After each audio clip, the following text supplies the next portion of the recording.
POV Anak Agung BIAN Tit Ara Putra Negara OTO Enain.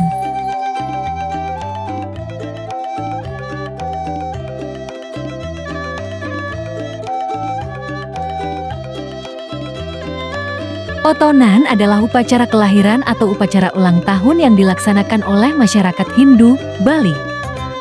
Upacara ini dilaksanakan berdasarkan kelahiran pada wuku kalender Bali.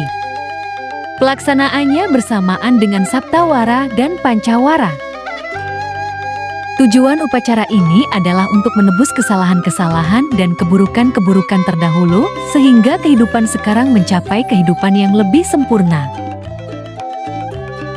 Dalam upacara otonan, kelahiran dirayakan 6 bulan sekali.